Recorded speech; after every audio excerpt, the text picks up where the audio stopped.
Miriwe canke mwaramutse abanywanyi bacu mukunda kandi mugakurikira amakuru n'ibiganiro dutambutsa kuri rashada YouTube by CTV. Nanone rero umwanya amakuru agezweho tugira tubashikirize amakuru ari buze kugaruka kuyavugwa muri politike ndetse n'umutekano. Perezida Evariste Ndayishimiye umukuru w'igihugu c'u Burundi ibintu ntibimworoheye mu gihe abarundi barindiriye amatora yo mu mwaka w'ibihumbi 2027.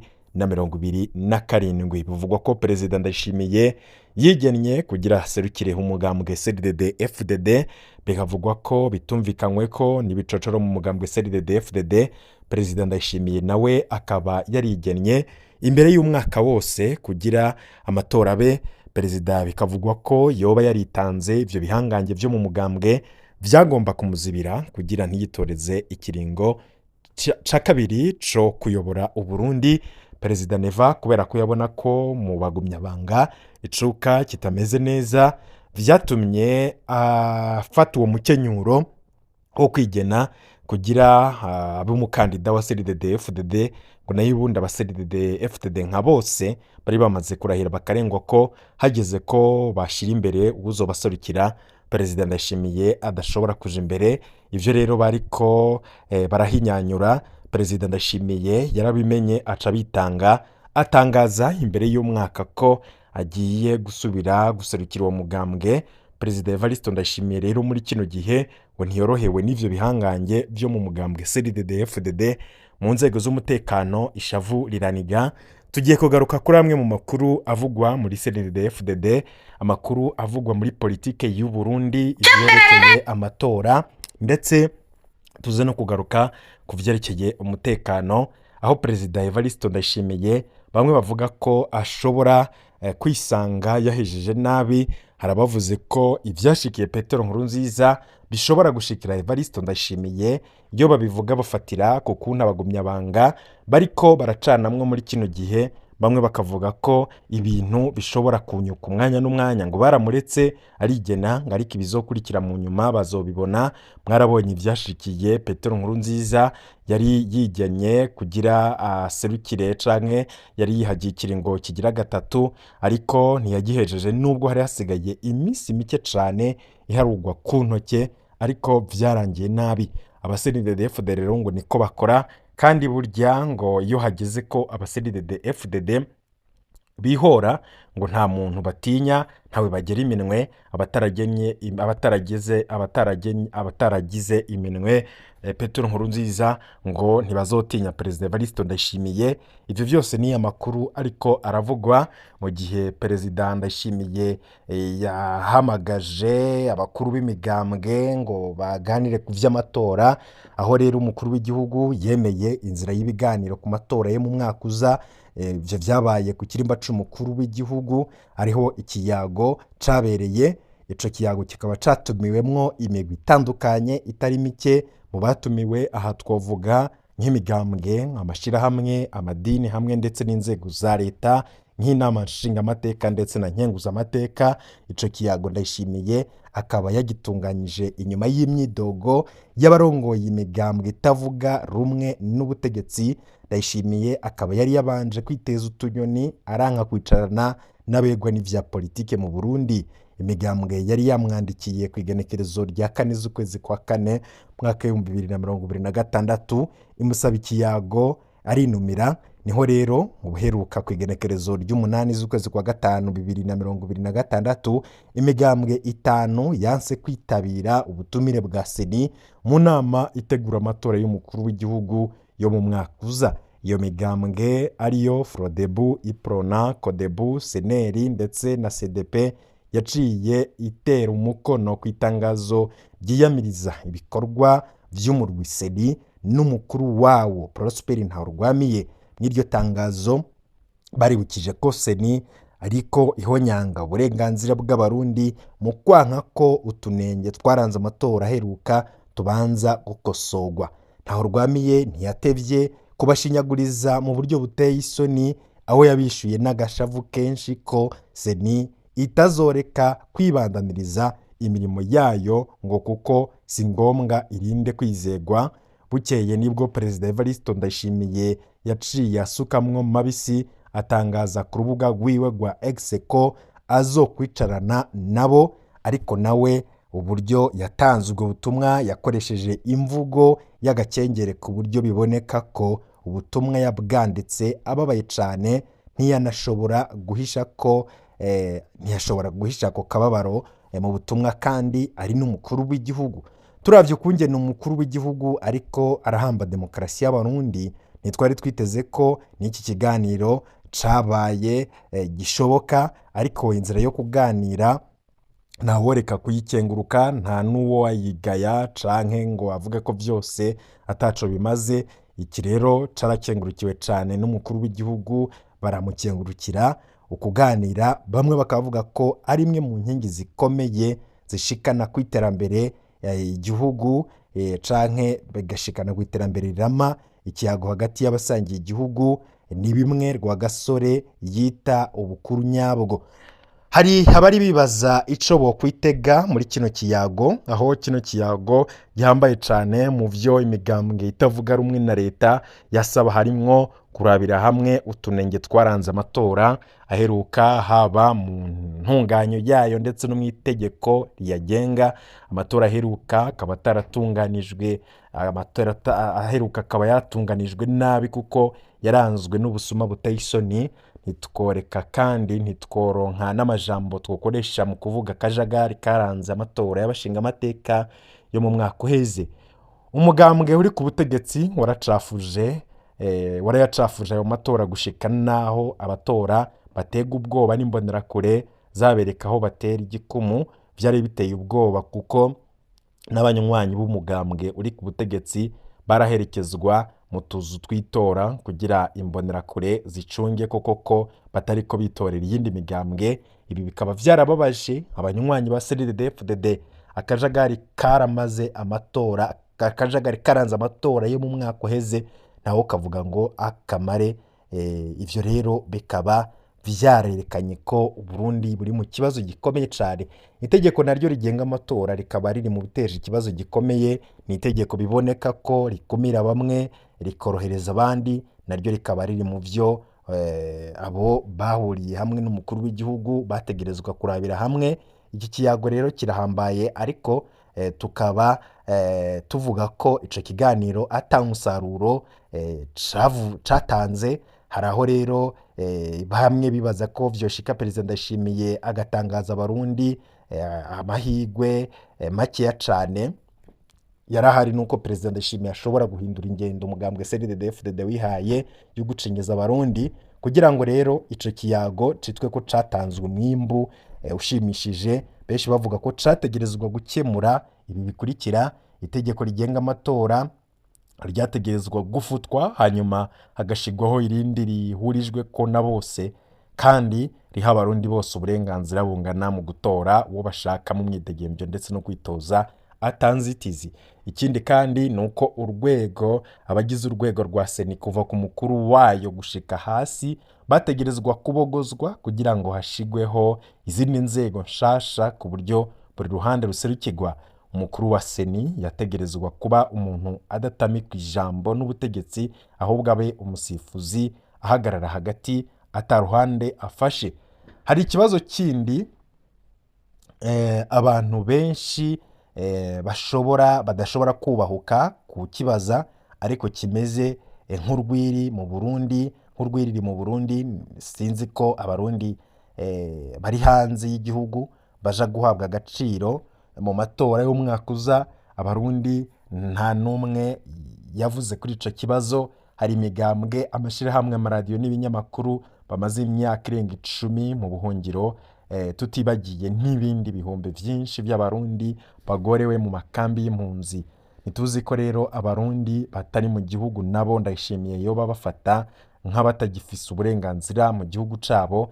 Sinzi ko hari n'umuntu aja kubahuka gucisha mu kanwa impunzi, ariko abantu bategerezwa gushikiriza kino kibazo. Abo nabo bategerezwa kubikora, barabaserukira abanyagihugu mu nama nshinga amateka na nkenguza amateka. Daniel Jasi Ndabirabe na Gervas Ndirakobuca bataziranda kugarika ari hamwe. Inama yohera batabajije iki kibazo ngo ntaco bariko baramarira abarundi bariko barahemukira igihugu, eka n'abanyamigambwe bavuga ko batavuga rumwe na leta ari hamwe bari guhaguruka badaciriye n'amate hasi ku kibazo c'impunzi, naho rero ukutavuga rumwe na leta kwabo kuzoba ntaco gufise kumariya abarundi. Abaserukira amashirahamwe yigenga hamwe n'amadini nabo bategerezwa gutera akamo Ndayishimiye agatahura impunzi zigifise uburenganzira mu gihugu cazibarutse, ariko nk'uko vyari vyitezwe nyene ico kiganiro ntawacishije mu kanwa ivyo bintu. Bamwe bavuga ko Perezida Ndayishimiye ivyo yakoze ari umutego yataye mu banyepolitike. Imbwa itukura yaraye yibiye akabanga abarundi kuko ingene Ndayishimiye ariko aragura abanyepolitike. Gushika ku mugoroba w'ejo abarundi bari biteze itangazo ku cegeranyo c'ivyavugiwe muri ca kiganiro ku matora yo mu mwaka uza. Igicugu carinze kiniha atagakacira atanumwe bivuze ko ico bikoze. Urubuga rw'ikinyamakuru Jimbere rwashizeho amafoto hanze yerekana umukuru w'igihugu Ndayishimiye ariko asangira urukanywa n'abari bitavye ivyo biganiro. Ntawe uzi ko baretse gutangaza uko ikiyago cagenze kubera kumbure boba bategekanya kubibandanya iminsi ikurikira, canke ko boba bakirangije biruhiye atatuguvu basigaranye bwo kuvugisha abamenyesha amakuru. Nta muco abarundi bafise. Ico bikoze imbwa itukura ibicishije ku rubuga rwa X yarayishiza akabanga hanze ku mikenyuro Ndayishimiye arimwo yo kugura abazomuherekeza mu matora ku buryo bwo gusamaza abarundi n'amakungu. Imbwa itukura ivuga ko hateguwe umugambi wo guha imiliyoni 100 abanyepolitike bari mu kwaha kwa CNDD-FDD nk'ingwati yo kwiyamamaza. Ayo mafaranga bazoyemererwa ariko hagumizwe mu banki nkuru y'igihugu BRB. Ikindi ngo categuwe nk'uko imbwa itukura yabishize ahabona mu masaha yo ku mugoroba, nuko hari n'ikindi gifyo c'imiliyoni 100 kizohabwa abo banyepolitike bari mu kwaha kwa Ndayishimiye. Izo miliyoni 100 ngo zozo bazozihabwa mu ntoke nk'izo kwiyamamaza. Imbwa itukura ivuga ko Ndayishimiye ariko agerageza ukungene amatora yoba mu mutekano ntangere, bikitwa ko yabaye meza cane. Ibi rero birashoboka kuko na Ndayishimiye mu ijambo ryiwe yaraye atakambye ko abatavuga rumwe nawe boreka gushikuza kugira ngo amakungu ntabandanye guharira ivomo Uburundi. Ndayishimiye avuga ko igihugu kirimwo indyane atabarwizatunga bakizanamwo imitahe yabo. Ibi rero twari tuzi ko Perezida Ndayishimiye nawe abizi, ariko twibaza ko amazi yamaze kurenga inkombe. Imbwa itukura ntiyashoboye gutanga amazina y'abanyepolitike canke imigambwe bakomokamwo izohabwa izo miliyoni 200. Iyo rero mwumvise rero ubutegetsi bwa Ndayishimiye buvuze ko demokarasi barwaniye yamaze gushinga imizi, nta yindi demokarasi baba bariko baravuga keretse nyene bariko barakora uno munsi. Mu gisata c'umutekano, Ndayishimiye avuga ko Tshisekedi aba yaramaze gutembagazwa ku butegetsi iyo atamutabara. Turabandanya guca mu mizi ikiganiro Perezida Ndayishimiye yahaye ikinyamakuru Jeune Afrique ku igenekerezo rya 10 z'ukwezi kwa gatanu 2026. Tuguma twibutsa abarundi ko kwitaho gusuzuma uburemere buri mu majambo ashikirizwa n'abategetsi babo na cane umukuru w'igihugu. Burya rero mu majambo umutegetsi yivugira niho wumvira ko mufise umutegetsi koko canke mutagifise umutegetsi, ahubwo mufise umukegesi. Muri iyi nkuru turaja kurabira hamwe ivyo Ndayishimiye yishuye ku ngaruka mbi intambara ya Kongo yakwegeye igihugu c'u Burundi. Akabazo kumumenyesha makuru Romegra kagira gati: dufatiye ku ngaruka mbi iyo ntambara iriko iragira ku gihugu cawe kutunzi n'umutekano, uko kurungika ingabo nk'ivyoba biriko biratuma n'ivyahuha bihuhuka mu Burundi? Inyishu ya Ndayishimiye yatanze kuri kino kibazo irateye isoni. Ikibazo yahisemwo kugihunga burundu, ahubwo aca akoresha amayeri yo kwishura ibintu ataho bihuriye n'u Burundi. Ndayishimiye yaciye yishura avuga ko iyo atahaseruka umuhari M23 uba waramaze guhirika ubutegetsi bwa mugenzi we Tshisekedi Felix Antoine Tshilombo, kuko ngo boba bibaza ko aha tuba turiko turashikuza nta majambo twebwe dushobora kwiremera ngo tuyitirire umukuru w'igihugu. Mu gifaransa umukuru w'igihugu yivugiye amajambo akomeye cyane ku batarashoboye gukurikira ico kiganiro. Perezida Neva yavuze ati je pense que notre présence a un effet positif puisque l'intention du M23 et du Rwanda était renverser le pouvoir en RDC. Ils sont pas pu continuer puisqu'à Kinshasa. Ayo ni amajambo ya Perezida Evariste Ndayishimiye. Nivyo mwibonera ko umukuru w'igihugu yabajijwe ku ngaruka mbi ziriko zirashikira ubutunzi ndetse n'umutekano vy'u Burundi kubera ukwivanga mu ntambara ya Kongo, ariko yaciye ahunga ikibazo aca yishura ivyo yibaza ko Kongo yungukiye mu ntambara.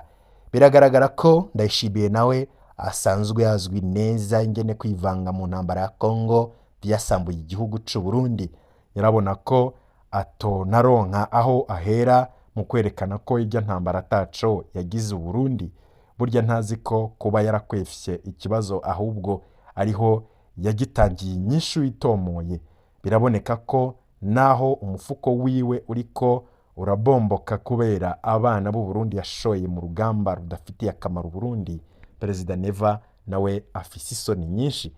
Koko ingabo za Ndayishimiye zarabujije inyeshamba za M23 gushika i Kinshasa. Ako nakabazo buri muntu wese yibaza. Ico bikoze hano hari inyishu itomoye neza. Naho umukuru w'igihugu yabajijwe ikibazo kiraba Burundi agahitamwo kwishura ibihushane, reka dusuzume ko na vya bihushane yishuye bifise ishingiro. Ndayishimiye naho avuga ko ingabo ziwe arizo zatesheje umuhari M23 gushikira guhirika ubutegetsi bwa Kongo, arabesha cyane. Dufatiye ku kungene urugamba rwagenze, nyamba M23 yerekeje Kinshasa, ingabo ziwe zorwana urugamba rusa n'urwo zarwaniye muri Goma, ubutegetsi bwa Tshisekedi bwohirikwa atacamira mbere mu masaha makeya cyane. Tubibutse ko inyeshamba za M23 zafashe igisagara ca Goma k'igenekerezo rya 26 z'ukwezi kwa 2025. Ukwezi kutaranahera zaciye zongera zigarurira igisagara ca Bukavu k'igenekerezo rya 16 z'ukwezi kwa 2025. Ibi bisagara byose vyari birinzwe n'ingabo z'u Burundi zifatikanije n'iza Kongo hamwe n'imisoresore za Wazalendo. Uburundi bukaba bwahatakarije abasirikare benshi cyane harimo n'intwazangabo. Umuhari M23 waciye ushinga ibirindiro vyabo muri ivyo bisagara ubanje kugara ikibuga c'indege ca Goma. Ikibuga c'indege kija kirugururwa iyo umuhari M23 ufise abashitsi kigaca cugagwa ivyo biheze. Gushika ubu abategetsi bose bakuru ba M23 baba muri Goma. N'umukeba rutura wa Joseph Kabila yahoze arongoye Kongo mu kiringo c'imyaka 18 yahavuye ava muri Afrika y'Epfo yinjira kwibera muri Goma, abona nawe rero kwiyunga n'ihuriro AFC M23. Ubu ubuzima bw'abanyagihugu muri ivyo bisagara vyigaruriwe na M23 burabandanya kuri kwamye. Amasoko ararema ukuri kwamye. Umuhari M23 ugatoza amatagisi, akazi karabandanya mu mashure n'amavuriro ukuri kwamye. Umuhari uriko urasanura amabarabara, wongera wubaka ibiraro n'inyubakwa zitandukanye. Ni munyumvire namwe rero iyo nsinzi ingabo za Ndayishimiye zahaye Felix Tshisekedi wa Kongo. Ibintu nivyahereye ngaho. Umuhari M23 wahavuye ufata ingingo yo kwigarurira igisagara ca Uvira. Uvira yafashwe atarusoro ruvuze kwigenekerezo rya 10 z'ukwezi kwa 12 2025, kuko ingabo za Ndayishimiye n'iza Kongo zaciye zikinjura mu mahoro. Ndayishimiye yaciye yugara umupaka wo mu Gatumba aho Burundi buhanira urubibe na Kongo. Akazi yarasigaranye kwari ukuboroga ngo u Rwanda rushaka kumutera kubera ubwoba n'ibimaramare. M23 yahavuye yikura muri Uvira ku bushake bwayo ibisabwe na Trump kugira ngo hakurikizwe ivyaheruka gusinywa mu masezerano yo kwigenekerezo rya 4 z'ukwezi kwa 12 2025. Intsinzi Ndayishimiye yihaye, iyo ntsinzi Perezida Ndayishimiye yihaye ko yahaye Kongo nizo nyene turiko turababwira. Turavye ukungene ingabo za Ndayishimiye zirukanwe mu birindiro vyazo muri Goma ndetse na Bukavu, ubwo twohava tugira icizere ko zoburizwamwo umugambi wa M23 wo gushika ku murwa mukuru wa Kongo Kinshasa. Tunaravye ukuntu mu mpera z'umwaka izo ngabo za Ndayishimiye zayiciye umurya zikava muri Uvira zitarwanye, ubwo zirafise ububasha bwo guhagarika umugambi wa M23 wo guhirika ubutegetsi bwa Tshisekedi. Twe twibaza ko neje aho bukera ari hamwe M23 yovyishakira yora ifashe imiji ya Karemi ndetse na Rubumbashi. Naho rero atamakuru atomoye dufise, turakeka ko M23 ariyo yirekeye ivyo gushika Kinshasa guhirika ubutegetsi, nayo ahandi ho ni igikorwa comara umwanya rumara. Hari raporo iherutse gusohorwa n'ikigo CRG canke Congo Research Group ca kaminuza ya New York University kivuga ko kutabona kumwe intambara hagati y'abategetsi bo mu ihuriro AFC M23. Raporo yavuga ko mukuru w'ingabo za M23 General Sultan Makenga ashaka kwibanda ku kubanza gukomeza intara ya Kivu. Aho rero ni mu gihe Colonel Nanga arongoye ihuriro we kubwiwe yipfuza ko urugamba rwagugwa rukerekeza Kinshasa ku mugwa mukuru kugira ngo baheraheze ubutegetsi bwa Tshisekedi. Gushora ingabo z'u Burundi muri Kongo vyagize ingaruka nyabaki ku gihugu c'u Burundi vy'ukuri. Iki nico kibazo Ndayishimiye yari yabajijwe acahitamwo kutacishura, yivugira ibindi kugira ngo asamaza abarundi. Yamara muriyumviye ko n'ivyo yishuye navyo ari ibinyoma vyambaye ubusa, ariko tubibutse bikuru mu ngaruka mbi ziriko zirashikira igihugu biturutse ku gushora ingabo z'u Burundi muri Kongo. Tubanze tubibutse ko burya Ndayishimiye yahonyanze ibwirizwa shingiro mu kurungika ingabo muri Kongo kugira ngo abasirikare b'u Burundi barungikwe muri birya bikorwa vyo muri Kongo. Umukuru w'igihugu yategerezwa kwisunga ingingo y'amajana 255 ndetse n'iy'amajana 260 zo mu ibwirizwa shingiro. Izo ngingo zitegeka umukuru w'igihugu kudashora ingabo z'igihugu mu mahanga atabanje kubaza inama nshingamateka.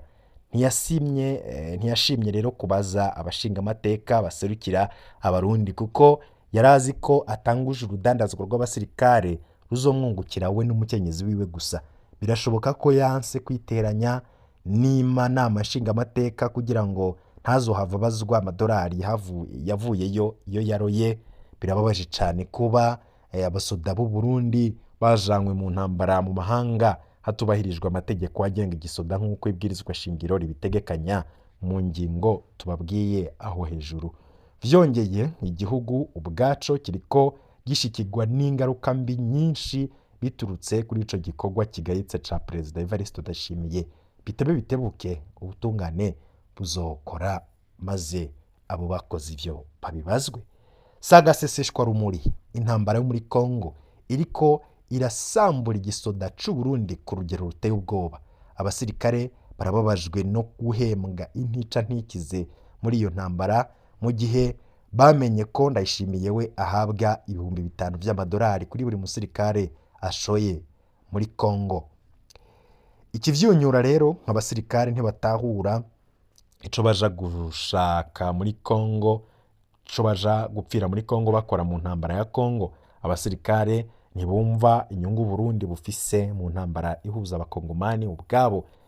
Abo rero mubibaza cane bikanabaca intege, barungikwa ku rugamba batateguwe neza. Baranidoga ko atani ibikoresho bikwiye kandi bigezweho bafise. aho ni mu gihe umwansi bahanganye wewe yipanze neza ku bigwanisho bigezweho. Aha ntituvuze ukungene kenshi ingabo z'u Burundi zahemukiwe n'ingabo za Kongo canke wazalendo barwanira hamwe, ni kenshi zabatanye urugamba canke zigataha uturere zari zicunze, gutyo ingabo z'u Burundi zikisanga ziriko ziroha ngo zituze umwansi, mu gihe abakongomani bene igihugu babatanye urugamba bugica. Nibi vyatumye abasirikare b'u Burundi bacika intege, bahava barabona ko bagurishijwe. Ni gutyo izo ngabo, gutyo twatanguye twumva ingabo z'u Burundi zahora ziyubashe zisigaye zumva urusoro zigata ibyo zifise byose zikirukira kumeneka. Kubera rero gucika intege, abasirikare bahavuye batangura kugarariza kuja ku rugamba. Baratahanywe barafungwa mu buryo bubabaje cyane kandi bubakura ko agashambara. Abandi banse kuja ku rugamba bahawe igihano cyo kuzunguruka Burundi n'amaguru. Nta mahana abasirikare b'u Burundi batariko barabonera mu ntambara ya Kongo. Ikibazo c'ubukene mu gihugu c'u Burundi naco nyine caciye gisongera isibe. Umusirikare yisanga ahembwa 200,000 mu gihe ategerezwa kubeshaho umuryango wiwe, agashira ibibondo vyiwe mu ishure, akongera nawe akikenura muri utu na turiya nko kugura agashambara ndetse no kumara imanza. Umusirikare yisanga ahembwa umushahara uhuriranye n'igiciro c'ipantaro imwe gusa. Agashahara gato gushirako amagorwa abasirikare babonera mu ntambara bashowemwo muri Kongo vyatumye abasirikare batangura gutoroka igisoda bakaja kurondera amaramuko mu bihugu bibanyi canke gukora ikiyede muri Dubai. Muri Fokode Pacifique Ninahazwe aherutse gutangaza ko ku makuru y'ibanga afise igisoda kitazi yo ingabo 3,000 zaruye. Ngiki rero ikibazo nyezi n'umukuru w'igihugu yari yabajijwe agaca yisamaza akaja kwishura ibitaba ajanye mu kuvuga ko iyo ntambara yataba iyo atahaba ngo Tshisekedi aba yarakubiswe kudeta bugica. Birumvikana ko Ndayishimiye atari kubahuka kwimena igihute ngo avuga ukuntu avuga ukuri tuvuze, kuko birateye isoni n'agahinda. Ico bikoze nyuma y'ibi byose abasirikare nabo ntibicaye. Abarundi benshi baribaza ibi bintu bizoherera he. Amakuru ahari nuko mu gisirikare ibintu bitifashe neza. Uko muri CNDD-FDD twatanguye tubibabwira niko no mu gisirikare c'u Burundi bimeze. Benshi bati musengere Perezida Ndayishimiye yarihaye ikiringo ca kabiri nkuko Nkurunziza yihaye ca gatatu. Ubuhoho rero no kurindira tukaraba aho biherera izo mpande zompi CNDD-FDD ndetse no mu gisirikare ibintu ntivyifashe neza. Fyonda kuri subscribe uko turaje turonka amakuru, uraje uronka notification mu kanya turazana n'ayandi yihuta.